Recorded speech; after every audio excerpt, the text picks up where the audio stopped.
Daredevil Born Again is on its second season, and with it, some Hot Toys related commotion. And with the release of the red Season 1 suit and the announcement of the Season 2 black suit, I went into my storage unit to get nostalgic about a time when the Devil of Hell's Kitchen was first let out.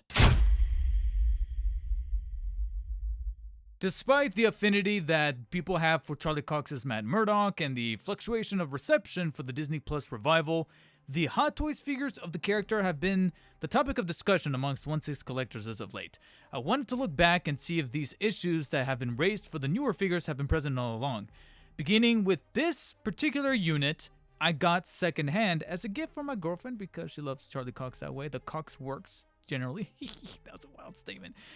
So some wear and tear is going to be present here on the figure since, again, like I mentioned before, it is in fact secondhand. Because for me, the opportunity to pick this guy up in at least near mint condition is long and gone, since we are talking about a figure that was released in 2017 from the original Netflix series, specifically highlighting his costumed look in Season 2. And Hot Toys even then knew that the texture and the material for this particular suit, considering how heavy it is on those materials, was key in delivering a solid look to the suit that was itself going through some revisions as the show was literally progressing. From a narrative standpoint, there were chances in the story to say, hey, the suit needed some tailoring, the suit needed some refinement, going to, I'm blanking on his name, but the guy down on street level that Matt Murdock more or less would commission to go and get the suit fixed with a bunch of panels, extra bits of armor, buckles, etc. To be quite honest, even for a 2017 figure, a figure that's kind of coming up on its 10th anniversary since release, Hot Toys was able to get the look of the suit pretty accurate in regards to the surface pattern, specifically with like this little T-shape that you can kind of make out at a macro level. You can see a little bit of that pronunciation amongst the surface of the pleathery-like texture on the parts that are red, even a few parts of the paneling for the black. And sure, it could be a debated discussion of whether or not, from a subjective standpoint, you like or dislike the suit. And I heard some pretty valid criticisms for the suit from people that aren't necessarily fond of it, saying that it's overly busy in regards to those buckles, the paneling that you can kind of make out a little bit here on the abdominal area, where you can see that there's some areas where it could have been done a little bit on a simpler approach to the visual aesthetic. And I can hear those people out. But at least when it came to Hot Toys replicating that look from the original version of the suit that you can make out on screen, down to even from the concept art that they were managing to pull from, they did a remarkable job of making sure that the stitchings and all the panelings lining up one-to-one scale is pretty accurate. And even some of the areas that definitely bolster the sense of quality to make sure that you're dealing with a semi-realistic 1/6 scale representation of the Daredevil suit, you got quite a bit of puffiness and padding to the chest piece right there that you can make out even by pressing down on your thumb on it. You can see that they definitely filled that in to give it that sense of quality. Some of those hardened panels of armor on the shoulders, a little bit of plastic adhesion happening right there around the shoulder area, and even more so, like I mentioned before, those little buckles, a little bit of those washers you can kind of make out around not only the abdomen but even around the waist. That definitely has the double D's. For those that criticize the fact that this original incarnation of the suit didn't have the double D's, technically you do have them. They're on the buckles right there. They're just very minimalistic. That was a failed attempt at that argument, but at least as you kind of navigate down the leggings, you of course have the holster strapped onto one of the thighs, the paddings for the knees, and hell, they even got the boots done really well in regards to making sure that they looked very weathered and textured, capturing that very used look, despite the egregious separation of the joint between the ankles that doesn't necessarily blend well. But again, this is harkening back to some of those older iterations of Hot Toys when they were not only dealing with these figures, they were dealing with like the Age of Ultron stuff, some of the stuff that they were still kind of getting their groove on delivering on the label of movie masterpiece, or at least in this case, show masterpiece. But what caught me off guard, even flashing back to this original version of the Hot Toys Charlie Cox Daredevil, was going to be that head sculpt. From the glossy finish of the cowl that definitely feels pristine, to the clear plastic for the red eyes, to the rather on-point resemblance to Cox's mouth and chin that even rivals the more recent head sculpts that has yet to win me over. Even the wrinkle effect of the hood that you can kind of make out around the area that covers up the neck and even the ears, it's a really nice touch to kind of sell that wrinkled aesthetic to make it look very clothy, despite still being a form of plastic that comes together very nicely and just really sells this initial look of the Netflix Daredevil that again makes a very, very nice argument for what's going on right now with the Born Again suit, whether it be the red version or the black version. Hell, I would even toss in the She-Hulk mustard version. But when I say that the headpieces for the head sculpt come together rather nicely is because I'm meaning that quite figuratively and literally. And to demonstrate that, I actually want to highlight another bonus inclusion to really sell the look of this Charlie Cox head sculpt, which has to be the bonus mouth plate that not only retains the likeness to Charlie Cox with the specific kind of design to the lips that he's known for, but also has really good sculpt work for the teeth, even down to kind of separating the teeth from the sides of the mouth to kind of sell the illusion of a lifelike appearance. But then to me, what really does it is, of course, the specific hue for the paint applications to resemble the bloody wounds there on the side. That is remarkable, even for a 2017 figure. But you'll notice the exact specific shaping of the plate that even garnishes a very self-indulgent Hot Toys logo right there in the center that's literally sculpted inside. And whether you call that tacky or not, you'll notice just how massive the crevice is inside of it. And that's because to replace the mouth plate with this one, you actually have to do quite a bit of a process. It's a pretty intuitive process, but one that I just don't remember having it be a technique or a method that Hot Toys implemented with their older figures. Let me show you. Removing the cowl, which does a pretty bang up job of kind of selling the look of an empty cowl that can maybe be utilized with a custom Matt Murdock head sculpt that I have seen some people kind of float around that you can order online either through Etsy or some personalized website, what have you. Maybe I'll go down that road at some point eventually, but for now, you can remove the cowl and then remove the mouth plate, leading to this very nightmarish design that is pretty much just a literal flat tab for a head. What the was up with this swapping process? It's curious because it definitely does create an illusion of a head sculpt, but once you kind of disassemble the pieces, I'm over here like, gee, wow, is this like a frequent practice that Hot Toys was opting in for back in the day, and should they have kept this around for some modern figures to at least create a really solid look for a head sculpt, even if it meant that you're not dealing with a full-blown, fully realized head sculpt to begin with. However, what it seems like Hot Toys did decide to keep around, even with the current Born Again versions, is probably the biggest criticism: the proportions. Admittedly, despite being fonder of this maroon color to the suit and the novel place it has for me in my collection,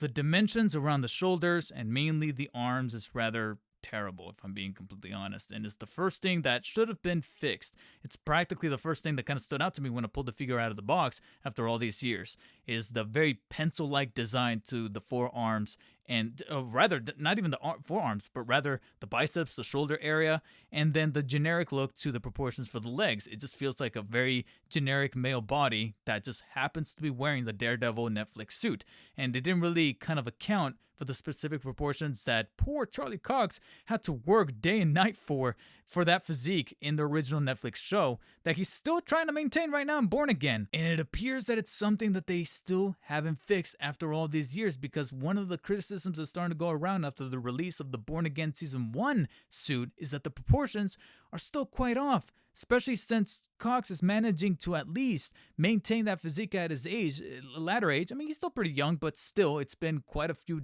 years since that initial Netflix run, and it has taken a toll on a bit of a body, would on anyone. And so being able to at least fulfill a very specific physique to this version of Daredevil, only for then Hot Toys to just kind of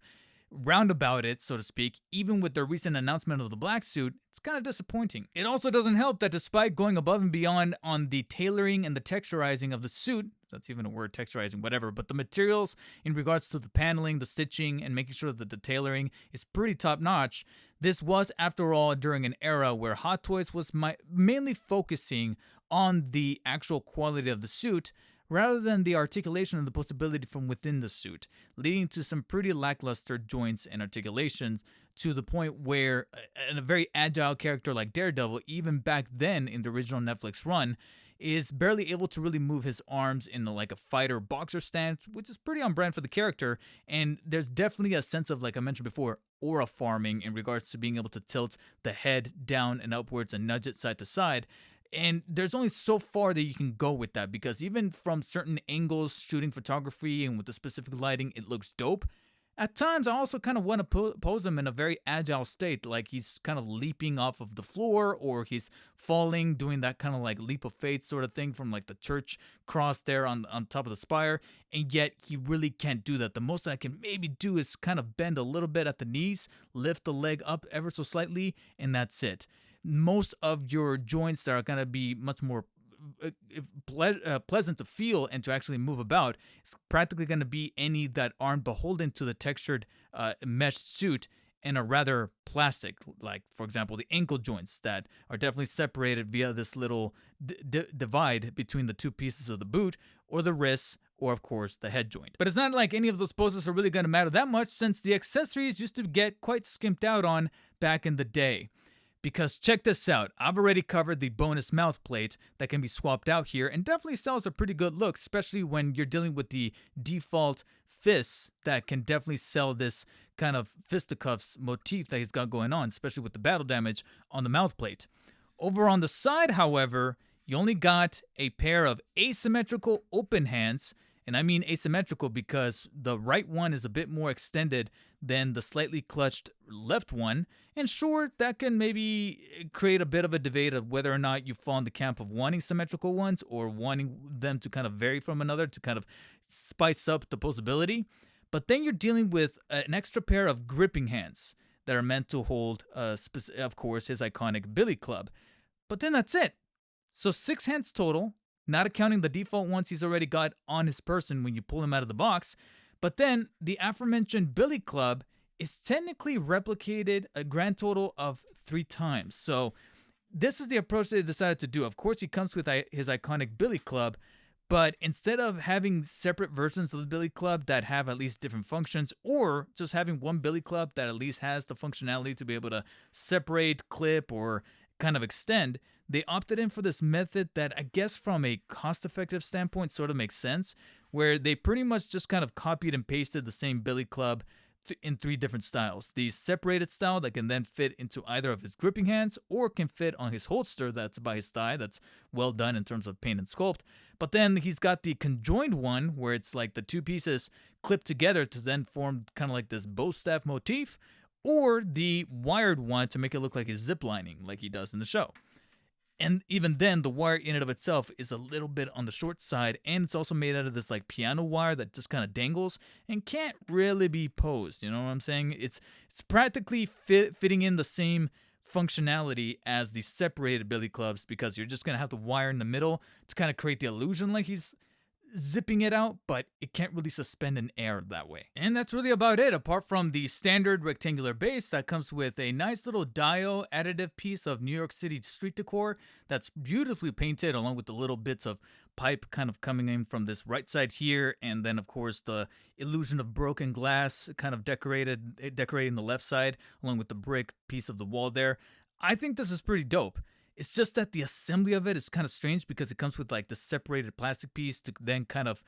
sort of float from behind the generic one that we have over here, of course, with the standard issue crotch grabber, the nameplate for the Daredevil Netflix show right there on the front. That, albeit, makes me a little nostalgic seeing that traditional style of the logo there that we don't really utilize anymore. But technically, the way that the pictures kind of demonstrated, this is supposed to be kind of going towards the back, and then it's all there to kind of then sort of form a bit of a companion piece to the cardboard display that Hot Toys kind of had like an infatuation with throughout the 2010s, late 2010s, mid to late 2010s. Hot Toys would do this thing with these like cardboard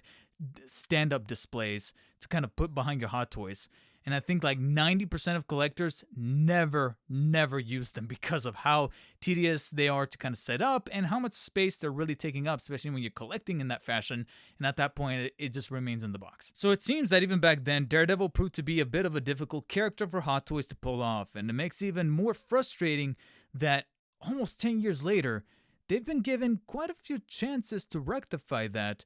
and really fix what can really make these figures sort of make and break, especially at the price points that they're stamped on, which is going to be proportions, a very detrimental factor when it's dealing with a hobby bent on realism.